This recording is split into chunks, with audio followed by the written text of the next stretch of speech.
Good afternoon, everybody. Great to see you all back. Thrilled that you all came back. So that's great. Hope you all feasted well and feel suitably ready and highest sugar levels ready for this afternoon's rapid ride through the roller coaster of artificial intelligence to start off with, and then another session later on to finish up the day. So the session that we're going to speak about now is the one you can see on the screen, talking about the use of artificial intelligence to work more efficiently. We thought this was an important topic to bring in when we started thinking about this event some months back, and I don't think then we could have predicted quite the amount of publicity that artificial intelligence has garnered in the last few months. And not all good, not all positive, but I think it's a topic now that's important to talk about and to understand beyond the hype what it actually means, what it can do for you. Is it relevant to you? Is your organization big enough, mature enough to make use of it? What are your understandings of it? So the session is going to be quite wide-ranging. We intend to do a little bit of definition of what we mean when we talk about AI. We're going to talk about some of the applications of it, some practical aspects of it. Then we'll maybe talk about some of the philosophical aspects that have come up, and to see whether we're all worried that the end of the world is nigh. And we're keen to make it interactive as well. So if you have questions, if we can, we're happy to take questions, I think, as we go through, if people have got questions, but we'll certainly make time for it at the end. So that's the intention of the session. You know, most of you probably know who I am now because I've already blethered on already this morning, but I'm thrilled that we have two of the titans of AI in Scotland here with us today. Very thrilled that they've managed to come and join us and find the time. I'm going to introduce them all both very briefly, and then I'm going to ask them to tell us more about their work. But fantastic that we have two people actively involved in the AI space in Scotland with tremendous experience and depth of perspective that they can bring to the topic, and also both of them active in the Scottish AI Alliance, which we will talk about a little bit later on, so that you understand how Scotland is positioning itself for this evolving opportunity. So with no further ado, I shall welcome Anne Widdop and Sam Rhynas. So welcome, thanks very much for joining us today. Can I ask, I could have tossed a coin as to which one I'm going to ask first. Could I ask either of you to start and tell us a little bit more about your involvement in AI, the organizations that you work for, and maybe just a couple of starting points on thinking about where AI is and what it means for us. So shall I start with you, Anne? Sure. Well, I'm based reasonably locally. I'm in Aruseg, so running a virtual reality AI company from Aruseg.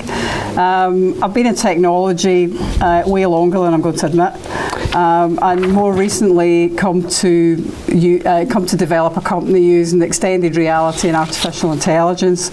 And we're using AI in a number of different ways. One of the ways is we're creating a mental health companion to support young people. We're also using AI to do some network monitoring so that we can display some of the stuff that we're doing in extended reality in an effective way, depending on what broadband speeds you've got, what computing power you've got, what bandwidth you've got. And we're also using AI to develop a tool to help people who have got hearing issues and are basically sign language, so it can convert sign language into speech and speech back into sign language.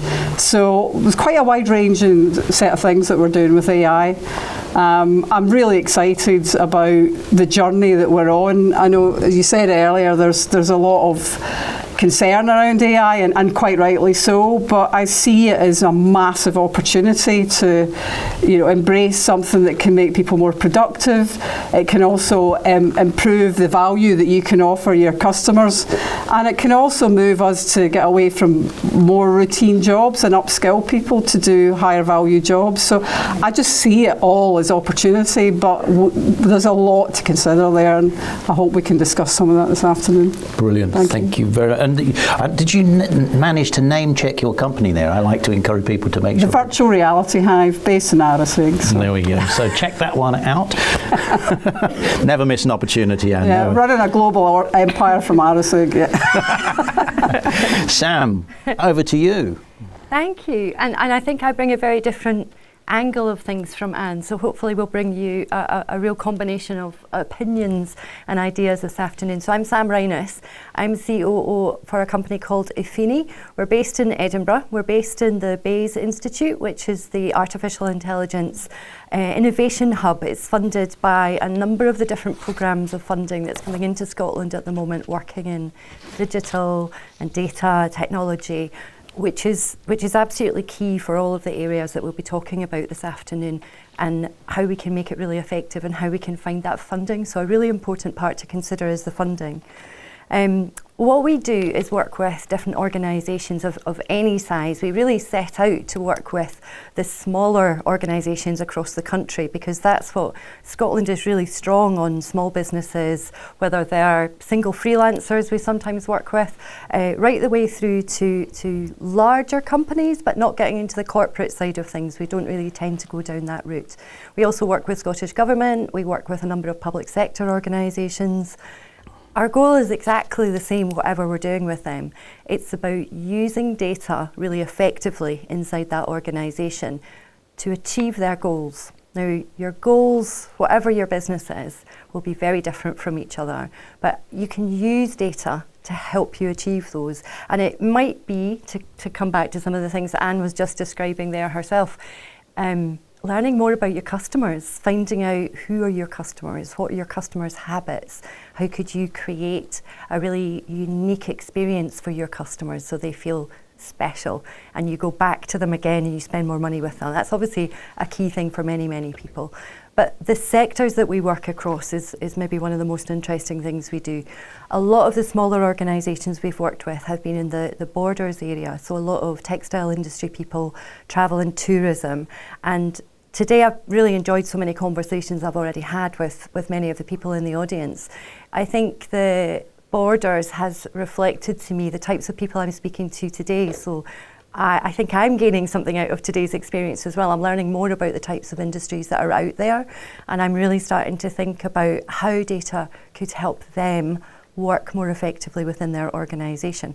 So we use AI, but we also use lots of other techniques as well. AI is maybe the ambition that many, many people have to create perhaps a product that uses AI. Anne's already there. She's already doing this. She's already got these inspirational ideas in creating something. But sometimes the organisations we work with are at a much earlier stage. Maybe someone's got a really innovative idea, but they don't know how to get it started. And we can help them form some of the really important parts about working with data that you need to do before you're necessarily creating an AI solution. Now, Tim, you mentioned the significant change we've seen even just in the few months around AI and how that's been visible to general members of the public. AI isn't something new. It's not been invented in the last 3 months, but a certain tool, and from that many other tools, has appeared really in the forefront of social media, of newspapers. It's been on everything. I'm going to say the words ChatGPT. I'd love to not, but I can't help it. That is just one tool that happens to be an AI tool. It's not everything. It doesn't do everything. And I think that's what I'd really like as we continue our conversation, as we try to bear that in mind. There are many tools that are an AI tool, and there's also the opportunity for you to be creating your own AI tools and using that inside your organisation to do many different things. Hopefully throughout today I'll bring up some examples that we've both worked with, and I run a number of tech meetups in the Edinburgh area, and we've had some amazing speakers come along. And as an organiser of events, we all learn from our speakers that we have. It's fantastic to get them along. So I'll share maybe a little bit more about them as well, because it relates to some of who we've seen speak already. Things in the music industry, taking sound, creating digital data from that and then transforming it and creating something really amazing at the end. There's lots of opportunities. I completely embrace the idea it's here to stay. This isn't going away. How do we use it in a positive fashion? How do we learn from it? How do we understand what's not going right? That's all really important, and I think that starts to touch on what we will discuss, albeit very briefly today, the ethical side of things of working with data and using AI tools to work with that, and being visible in what we do and being quite open and honest about what we're trying to do with data. It's a really important part when we work with people. Superb, Sam. Thank you very much indeed. And actually, why don't we do a little straw poll and say how many people in the audience think that they deal with AI every day? One or two. How many people in the audience have used a chatbot on their banking site? And how many people have got a smart speaker? Yeah. You'll may be surprised to know, or maybe not surprised to know, but those things are in a considerable degree in using AI. So we encounter it all the day. And in the interests of speaking directly to the idea of finding efficiencies, I actually chose to use an AI bot and asked it, what are good questions to ask of an AI panel at a conference? And it gave me a terrific list, actually, which I did share with you too. You didn't. Did it give you the answers as well? It didn't give me the answers, sadly, but I think if I'd have asked it, it out. might have done.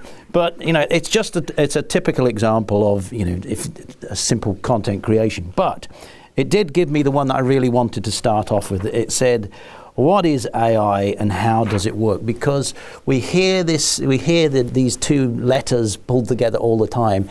I'm not sure that everybody really understands what AI is. So if you were trying to explain AI to a layperson, what would you say is, and do you want to unpack any of those commonly used expressions like generative AI or machine learning and those, what they differ?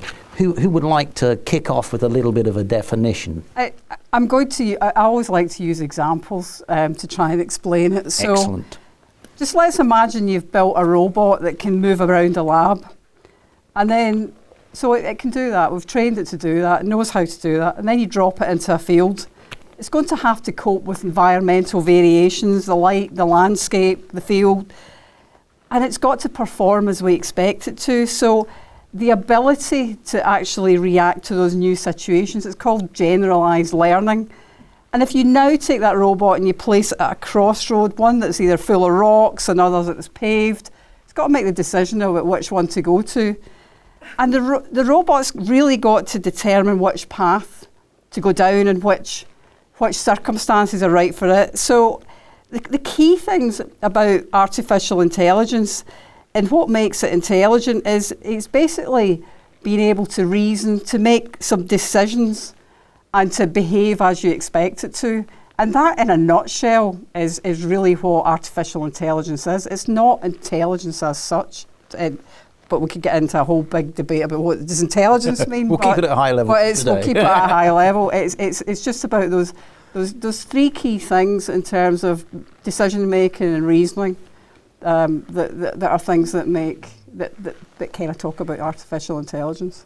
Mm-hmm. And if I maybe pick up on that then and answer your part about machine learning. Please, yeah. That's AI is used to cover quite a large range of what we might describe as really advanced analytics techniques that people that have roles perhaps like a data science, that might be a phrase you're familiar with. A data scientist is somebody who'll be working in that area. It's starting to evolve into very specific roles, but today's not the time to get into into that sort of thing. Machine learning is almost the stage before that. It's a set of rules based on historic data that somebody has spent potentially many, many months trying to work out this set of rules using really advanced techniques about working with lots of data that's been captured. If I give you an example, which is by a lucky fluke, kind of related to what you were just saying. It wasn't planned, but it's worked out that way. We worked on a project which was about bathing water. So during lockdown, I don't know, I'm guessing, because you've got much more beautiful areas to swim in here than I have living in Leith in Edinburgh, but cold water swimming became a real thing. Now, the problem is the water quality, particularly in the more built-up areas, is pretty poor in some areas. So we did a project which was a collaborative project with University of Stirling, BT, and a couple of other private companies, and we used all the data that had been collected by SEPA, who physically went out and took a sample of water, took it back to the laboratory and measured the number of bugs that were in that sample, and then that's the thing that gives you star ratings on your beaches. That's what tells you the quality of the water. They have not good budgets, they don't have large number of resources, so it's done quite infrequently. So what we were looking at was, how do we use AI and advanced techniques to better determine the water quality, so that if you're planning a trip to the beach and you're thinking, I wonder what the weather's going to be like, I'll check my weather forecast. What would it be like if you could do a bathing water quality forecast? You could check and say, well, actually Friday's not looking so good. Saturday's looking much better, so I'll plan my trip to go and do that around this. Now, what we needed to first do was understand what data was needed, and then once we had that, we needed to get a set of rules that determined what influences the quality of the water. That set of rules and the way that we did that is machine learning. What it's not got is this next step of it being smart enough to interpret new rules when things change. And it's that part that starts to make the difference between, without getting into too much terminology, but there's other phrases you may hear. Predictive modelling is another one, the phrase modelling alone, machine learning, they're all tied up together. And it's just a set of rules, complex, and it needs real skills to determine them and to make sure that they're accurate and correct. But it's a set of rules, and it allows you to do things like a potential water bathing forecast. It's an early stage project, there's an awful lot more work to do, there's not enough data at the moment, but that's an example of a machine learning project. If I could just follow on for that slightly, one of the projects I've got going, which is about interpreting sign language and basically translating it into speech to allow people who are signers to take part, fully take part in a virtual world. We're now if you can imagine sign language, there's so many nuances in terms of making characters and words, and there's so many so we're basically training our model just now with all those nuanced variations so that we get the right interpretation. So that's really what machine learning is. It's just building up that database with all those nuanced variations so that you can get a much more accurate determination of what it is you're trying to do. So just to give you another example. And so you can see that kind of pattern recognition aspect is quite, and so you can see where AI does go into smart speakers, interpreting what people are saying and recognising those phrases and drawing an action from that. So thinking about it from an efficiency point of view, you could imagine that an organisation might be using an analysis of financial data to detect fraud, looking for patterns of behaviour and that type of thing. So there's lots of very kind of day-to-day things that you can apply this technology to. Yeah. It's interesting. I did a piece of work with University in Edinburgh using sentiment analysis. And it was actually looking at insurance claims, and it's really interesting the words that people use, and that you can actually determine with a reasonably high level of surety if somebody's actually trying to make a false claim, because the actual words that they use in these claims is very similar when they're possibly stretching the truth a little bit. So it's another application of using AI, which is really interesting. It's back to that whole emotional sentiment analysis and understanding how you use that and how people behave and use that language. So brings a whole new meaning to the phrase "computer says no." Yeah, absolutely. I've worked on a really similar project that it was to do with a really large online retailer who recently introduced a star rating system. So you went through the process of buying something on their website and you could award a star rating. It's something that's really quite common to anyone buying online these days. They added an additional box onto instead of just picking 5 stars or 4 stars, that idea of an additional box where you have free text, which didn't exist in the early days when we first did star ratings, but you probably don't remember that because, again, things changed so quickly. The star rating alone could be so easily manipulated. And in the particular case of this seller, they actually host a whole pile of other sellers, and they could see something happening when it first went live. They could see people trying to game the whole system. And so we introduced this extra box which had free text, and suddenly language comes into it. And I think that's one of the most exciting places that AI can help us, and it can help us learn. A big thing about AI or machine learning, all of that stuff, it's the volume of data that we are now gaining. Imagine what a large retailer online, imagine the amount of data and information about people going to their website, going to certain pages, interacting with it.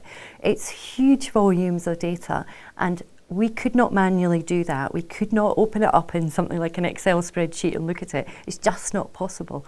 AI gives us the potential to do that. And introducing this concept of language, and we could see literally duplicates of people cutting and pasting bad messages saying that's a really awful company, don't work with them.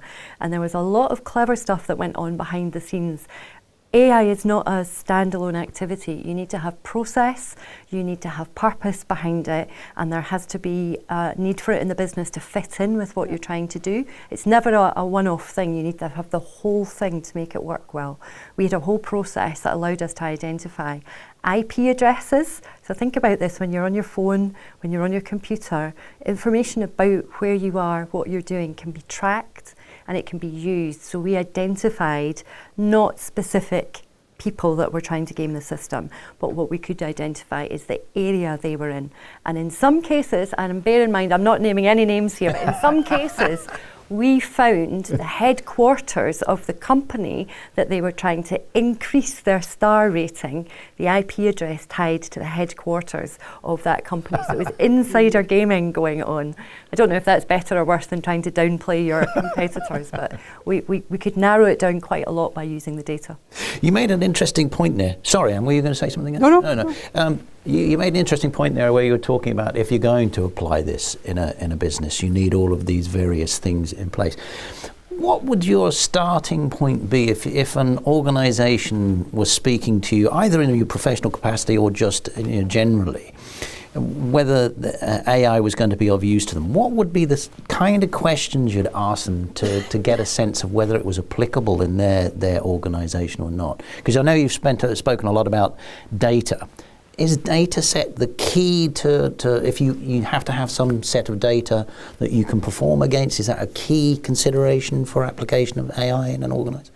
I think it's back down to some very things that you'll all recognise in business in terms of defining your business need and what the value of this is going to be, and being really quite systematic in your approach to how you're going to apply AI, and make sure you're going to get a return on the investment as well. And those are things that most of you that are running businesses would do on a day-to-day basis. So it's also looking at what obstacles you might have to overcome. Actually understand what does success look like as well. So I think also evaluating your internal capabilities if you introduce AI into your business. Things like you talked about data, but also just preparing your data as well. If you're going to have some sort of data-driven AI tool, whatever that may be, there's a variety of different things. So how good is your data? Is it free from inaccuracies? Have you prepared that properly to use this? So, and I think from a business point of view, I would also recommend is starting small and build on it as well. Don't be too ambitious right at the start.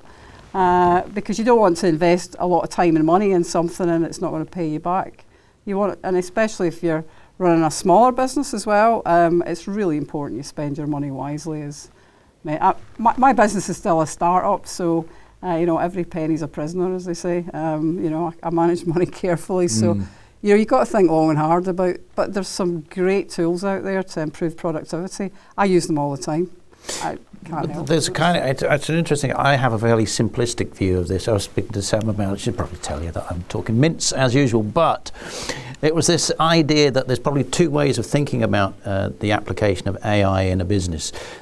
there are some of these AI as a service type tools that maybe help you create content or manage things more efficiently and quickly, like a kind of personal assistant, if you will. And then there's this other side to AI where you're doing much more bespoke and specific projects that are distinctive to that business. And I'm interested in if you have a view of where that kind of boundary sits. Is there a sector or a size of business where it can suddenly become applicable, or is it fairly universal that you could find these bespoke opportunities to work with a business? From my experience, there's probably no particular type or size of business that could benefit from both of those things. My own experience and why I wanted to start our business and work with companies to use data and AI solutions to improve themselves was actually because, I worked as a software engineer as my background. I worked for many, many years building products for people. I worked with lots of large corporate companies, banks, telco companies, really learned how they worked. And I realised that for a lot of small businesses, they were missing out on opportunities because they didn't know how to do those things. And so myself and my business partner put our heads together and thought, well, can we take what we know data can do for these companies, and can we work with the much smaller businesses to be able to enable them to do it? And I think when it comes to internal operational improvements, becoming more efficient, finding faster ways of doing things so that you can then use your skills, perhaps in the areas that you actually are really passionate about and really love, and perhaps there's some that you like less that are the more operational side of a business. If you can find the right tools that might not have existed, even 2-3 years ago, maybe even 2-3 months ago. If you can find a tool that has been created that can speed up that part of your process, even if it's just you will gain back that time to be able to be more efficient on the stuff that you're really good at and that you have value to. And I think this is when it starts to come into the worry a lot of people have. It's a very big question. Is AI going to take my job? And I've had people ask me that question. And I think the answer is no. I completely believe it's no. But are there tasks that will not exist in the way that they do now? Then the answer is yes, but we use them to our benefits. And in a small organisation, I genuinely think it's focus on the things that you are really good at as the human being, and particularly in the creative industries. We work quite a lot with creative organisations, and the range of skills that we come across is just immense. What are your real skills? What are the things that you bring such value to for your business? Figure out how to become more able to do those, and use AI, use technology to deal with the bits that you might still like them, but they're not the best place for you to be. Not the things that are creating value. Yeah. Absolutely agree with you. I think we will move on to sort of higher value tasks where you can use your time more effectively.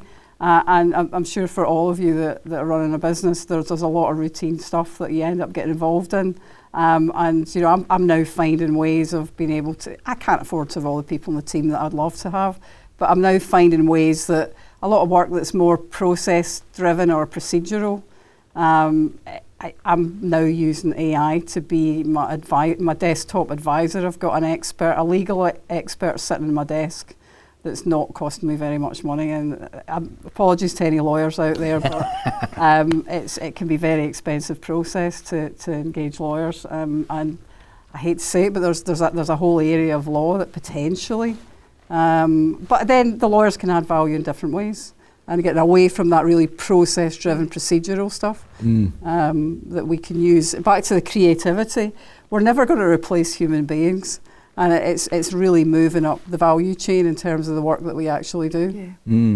Yeah. The idea that it can free us from some of those kind of mundane things that we're compelled to do, have to be done, but take up time and stop us from doing the value creating stuff. I was going to actually quote a guy, Tim Grahl, who you may or may not have come across. He's a book marketeer. He markets people who self-publish their books and has terrific results. He's singing the praises of using AI as to allow him to manage his marketing and his social media content more effectively. He said it's like having his own personal assistant tasking him with doing stuff. It's amazing. It's transformed some of it's transformed the way I work. It honestly has. You know. So we can. I think most people will be at least in some way familiar with some of these social media and marketing management AI tools that create content for you, or schedule your publishing more effectively, or analyze the reach. What other sectors in a typical business, what sort of functions within a business do you think would tend to lend themselves to AI in the future in the way that marketing seems to have adopted it? You mentioned the legal piece, which I think is a great idea. The less legal fees we have to pay, the better. I think there's even some stuff around the types of activities that I, in my job, do, thinking about how we analyse data. If we look at some of the tools that you might use at the moment, so if I think about one of our finance tools, there's a financial tool called Free Agent, which is aimed at small organisations, so there may be a number of people who've encountered that. Part of what that does is give you that interface that you can engage with all your bank accounts, all your finances. You can do time tracking for your employees. You can do all that sort of stuff through it. Until you had tools like that, if you wanted to analyse any of that data and understand patterns, tedious, yeah. Yeah, you'd have to know how to do it. So, I know how to work with data. I know how to write code to interact with data. I know how to analyse the data. But most people don't, and they don't want to know how to do that stuff until they've got a question that they want to answer. So, how much did I spend on stationery? That's a pet problem of mine, is spending money on stationery. How much did you spend on stationery in the last X number of months? Or how much did Sam spend on stationery in the last number of months? When you have questions about your business, you want to engage with that data, because you don't sit and think, today I will engage with my data. And that's one of the problems of conversations around data. We don't talk about it in the right way. We talk about it using data. It means nothing. If we say, do you know how your financials are for the last 12 months? Do you know how it's broken down? Do you know what you're spending your money on? Do you know what you could potentially save money on? Suddenly you're interested, because there's potential for savings. There's things that you can do in your business better. But if you don't know how to interact with your data, how do you figure it out? Now, tools like Free Agent start to give you some visuals onto your data. They start to put forecasts in place. You can come in and you can immediately see what your bank balance is in relation to your outgoings for the last month. Whether they're good or bad, at least they're in your face and you're looking at them. And I think that's a really key part of tools that we have. Can they take simple, everyday things that you need to do to manage your business and give you visibility? And really importantly, now this is part of my job, so I'm talking about something that could change in the way that I do it, give you insight from that data. Could it say, actually, you've got a team of 20 people, but all the stationery budget was spent by Sam? Maybe you ought to have a word. It is a problem, honestly. So suddenly that's an insight that maybe beforehand you'd have had to go and try and figure it out. Insights are so important. It all starts with data. It's actually looking at the data that you've got in your business and how you can use that more effectively to let you make better decisions about your business. So let's talk about that data a little bit then. Because I know you were caveating that slightly when you were talking about it. So if you've got the data, as long as it's this and as long as... What are the kind of key things that you need to think about in terms of a data set to make it useful? What would you want to see in it? I think part of it is how reliable is your data? How is it collected? Is it in the right format that you can use it effectively? So there is a bit of work to be done to kind of clean up your data, if you like, before you can use it effectively. Yeah. So I think those are the things that you need to consider. And, is it in 100 different spreadsheets, all different formats, and but there's even probably tools that Sam probably knows more about that than I do. There's probably tools that can help you do that as well. So. It's really having a broad look across a number of different areas of your business. So one of the things I talk about a lot with the companies we work with is about what we call data management. And really that's about looking after the information that is your business, whatever that information is, your customer information, your information about your suppliers or your product, contacts. All of that is your data. You might not, again, it might be a terminology thing. You don't sit thinking about, oh, I'm contemplating my data today. But it's about what you're doing every day and engaging with all that information about your business. If you're a high transactional business, so a lot of transactions going on all the time, it's very difficult, especially at a smaller company, to actually analyse that data and understand how effectively your invoicing process is, or, you know, are you getting paid in time? And, you know, if you've got a lot of transactions, it can be really difficult to really get a handle on that. And whilst you might be staring at your cash flow every other day, and you're not got the data to help you make the decisions and look at, well, where do I need to focus my energy? Because there might be something that is fairly simple that could help you in terms of getting more cash into your business. And the data quality piece is part of that data management. So data quality is exactly as Anne was saying there about things like, you know, how good is it? Are you getting it at the right time that you need it?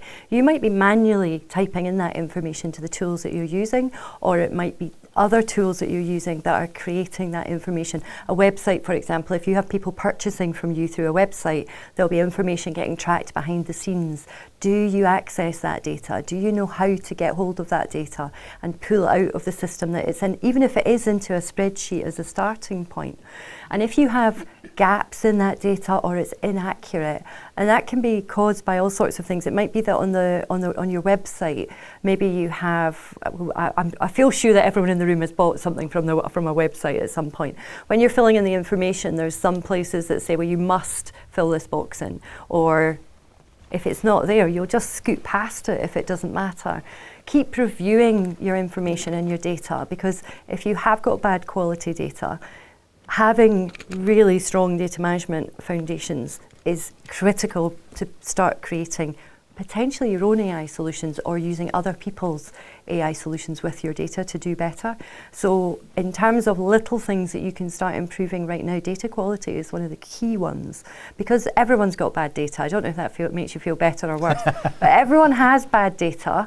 But what you can do is start trying to make a difference and start trying to improve. I think living in the Highlands and working out of the Highlands, you know, I meet so many people with amazing businesses, and yet they're the best kept secret, because they just can't penetrate all the noise out there on the internet, and they don't know how to get their message out. And data can really help you with that. And there's so much you can do with AI in terms of marketing, and fairly inexpensively. So it's definitely worth doing, because I'm always banging the drum about what a great community there is in the Highlands and how much we've got to offer. But people are finding it hard to go out and reach those markets and understand how to work the supply chain better, and, you know, a whole lot of issues around that as well. So, you know, I think there's a lot we can do with the technology that's there. Lends itself to rural communities.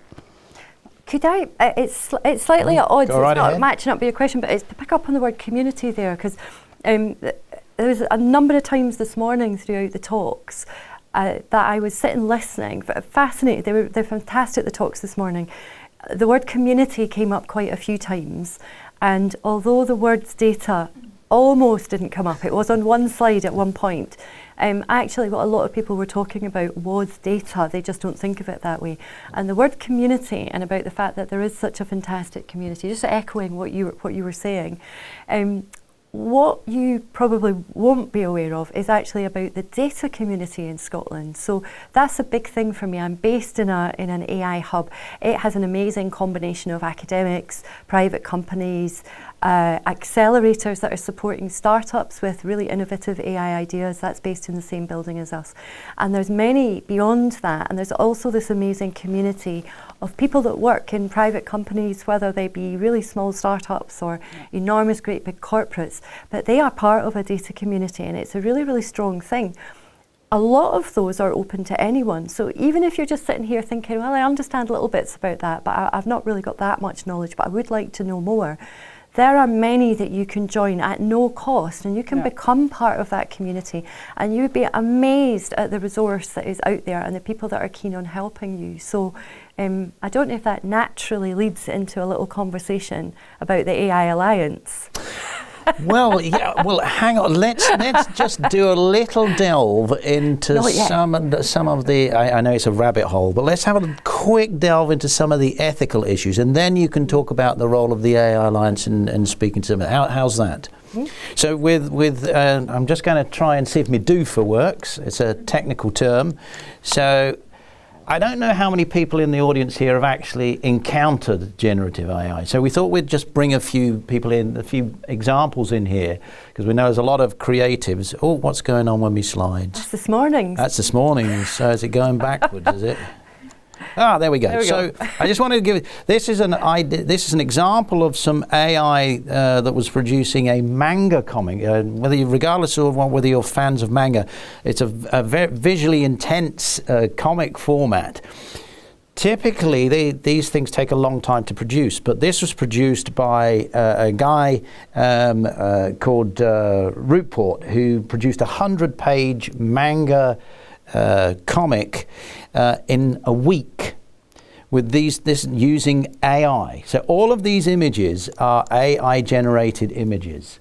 This would typically take a manga artist a year to do, and these are the sort of things that get people wondering about the impact that it may have on the creative sector.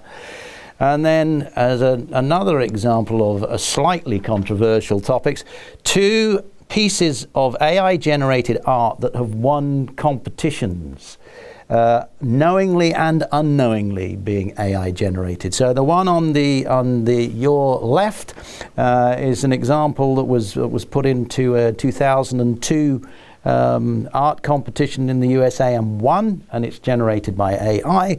The one on the right is a photograph which won a photography competition in Germany, and after winning, the creator, the photographer, confessed that it was AI generated, largely to kind of prompt the conversation. Now there's these types of issues about supplanting creatives and copyright infringement and these types of issues. There are other issues in AI that we hear about, ethical issues around bias that gets built into. Privacy and surveillance, big issue. Bias and discrimination. Do you both have personal views on this, but also then we can think about the Scottish AI Alliance and what the work that's doing in this area. So take it in whichever order you want. Right? I think there are a lot of concerns that I've got over ethical use of AI. Mm-hmm.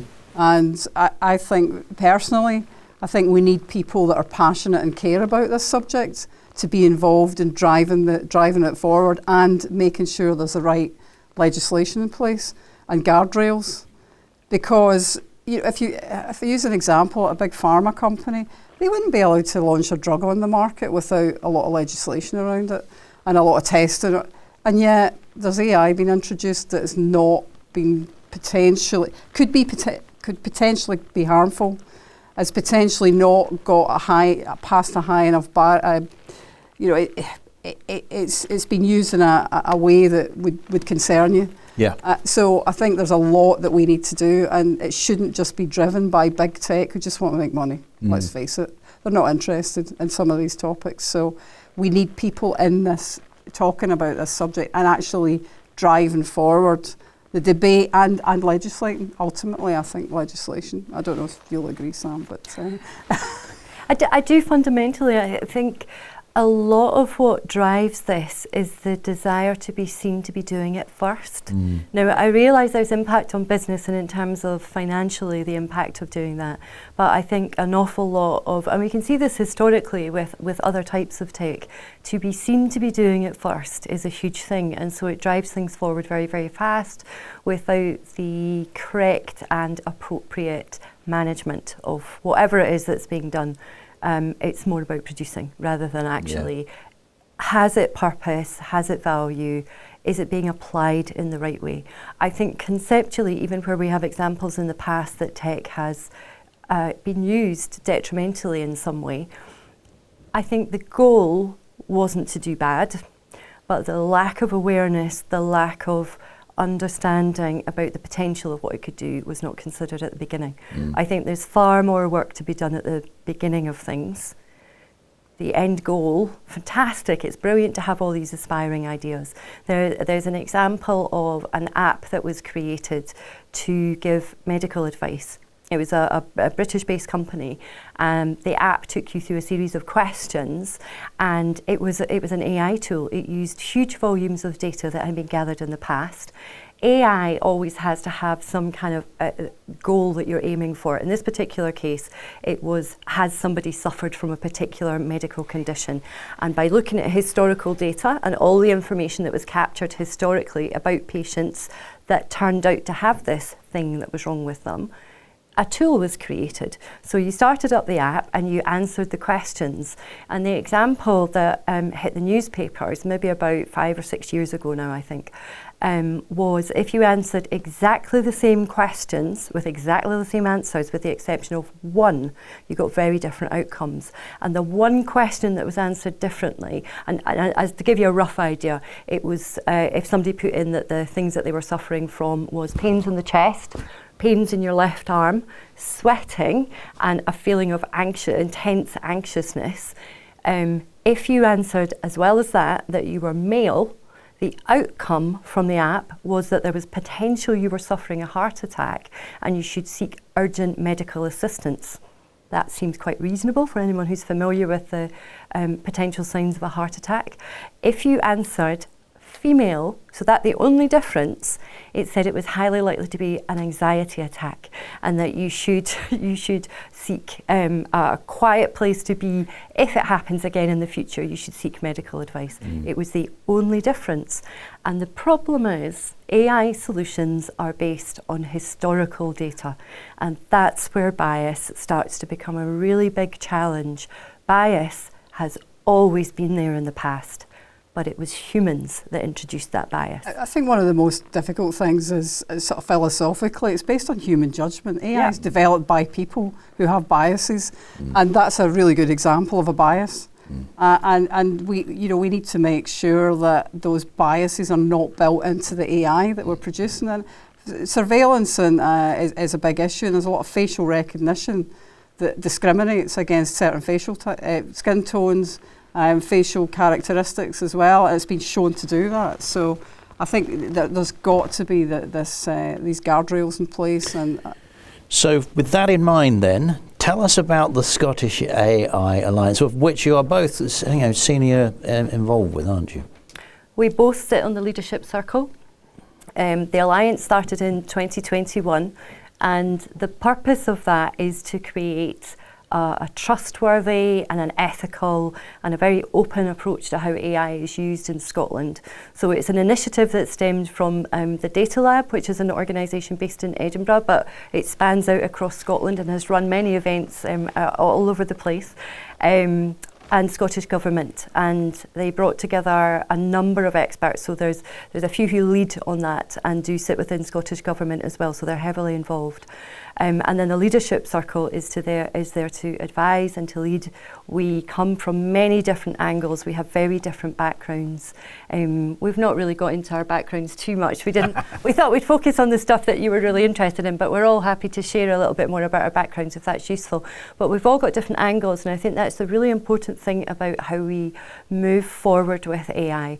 We do not need just people who work in tech. Yes, my background is software engineering and data science, but I have a whole other wealth of things that I bring to the table. I'm passionate about inclusivity and diversity within tech. I run an organisation called Girl Geek Scotland that supports women in tech roles, and we do that through all sorts of different events. I brought that side of things and the education side of things. I'm really passionate about how we teach not just kids, but actually way beyond that across all of our community. Data literacy. How do we teach people about data? And so that's one reason I sit on the leadership circle. I want to ensure that we are creating a fair country when it comes to learning about AI. And a big goal of the AI leadership circle is to ensure that we are thinking about the country as a whole. We're thinking about all the roles, all the types of people across our community. And there's a number of different areas and lots of opportunities for people to get involved as well.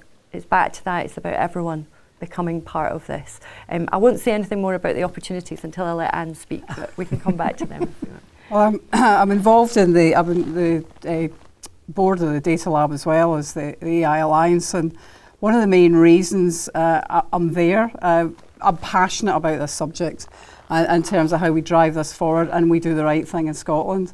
But I'm also a passionate advocate to make sure that the voice of people in the Highlands and Islands is heard as well, and that we actually get a share of some of what's great stuff that's going on in Edinburgh, but just not enough of it trickles through. And I get really frustrated by that because there's such a huge opportunity. We're still losing people. We're still losing young people from the Highlands and Islands.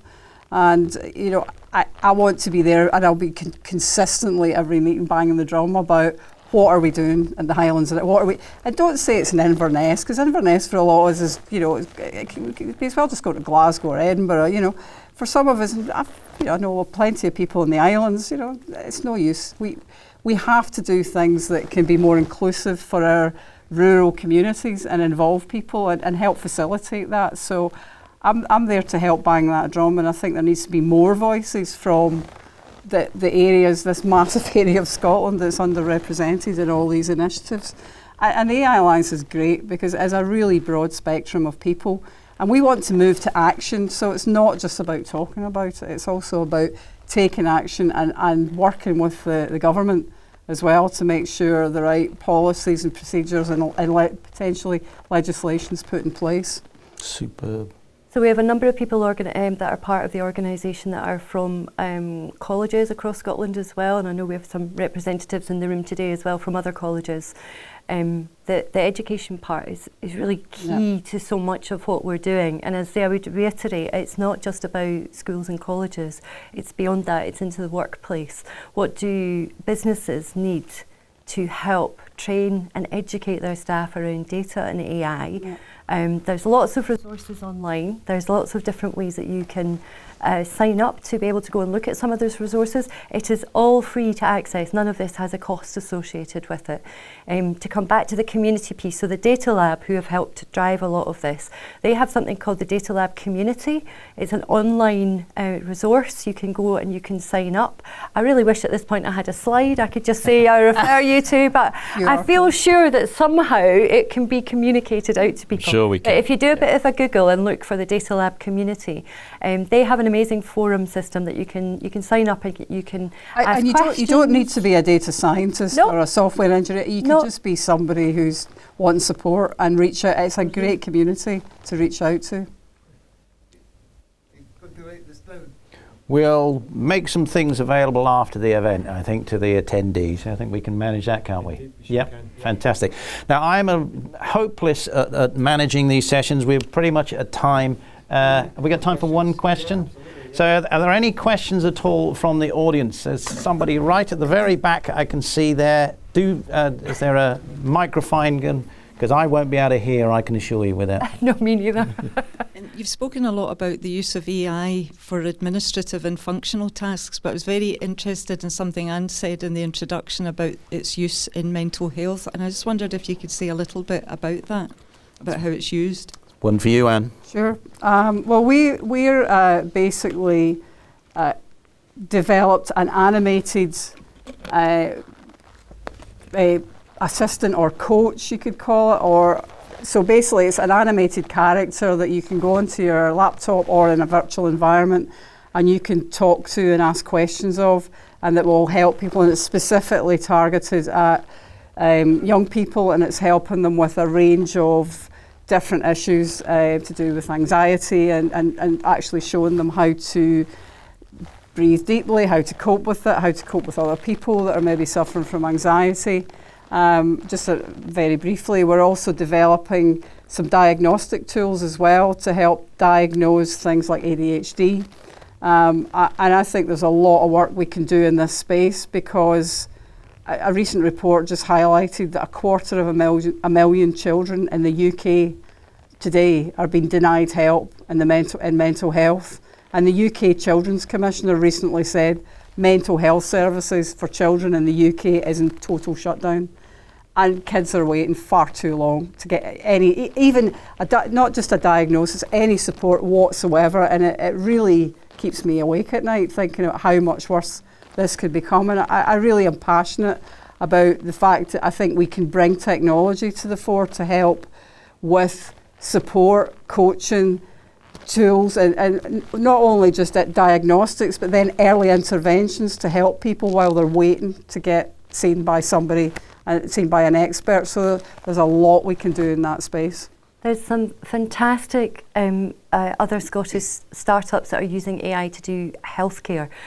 All sorts, really, really broad ranging. I've heard people speak on artificial limbs, where gathering the data, which sensors that are attached to your nerve muscles can gather all that data and use it to try and use AI to better improve how artificial hands can be triggered by sensors. They can preempt what comes next, and so they can speed it up and make it a much more natural way of doing it. Or other people that are building models, so again, that sets of rules to potentially predict how somebody who is living alone but is perhaps not as firm on their feet as they used to be may be changing in terms of their behaviours, and so they can use it to potentially predict a risk of a fall within the home. All about improving healthcare, how people can interact with technology and use it in very different ways. So all that amazing Scottish tech startups that are out there doing these things. Terrific question. Thank you very much. I think we're going to have to... One more question. Try and make it as brief as possible. It's Kate Hooper here, Strategy Story. Brilliant examples there. Thank you so much. And Anne, really chime with your thinking there as well about helping Highlands and Islands people, businesses tell their stories. So important. And you started to touch on how marketeers, people in marketing, making digital content, audio, video, can start to use AI. If you're coming at this from a place of not knowing that much, where do you start, and what kind of tools should you be thinking about using in your business? Do you want to take that one? I would actually start by joining one of the community groups, because there's so much conversation. You will find that there's so many people there who also are right at the very beginning of their journey. And I think when you're doing that with other people that are saying the same things, I don't understand such and such, and they've used other resources, it makes you feel much better. You're not alone. You're not the only one that doesn't know the answers to this stuff.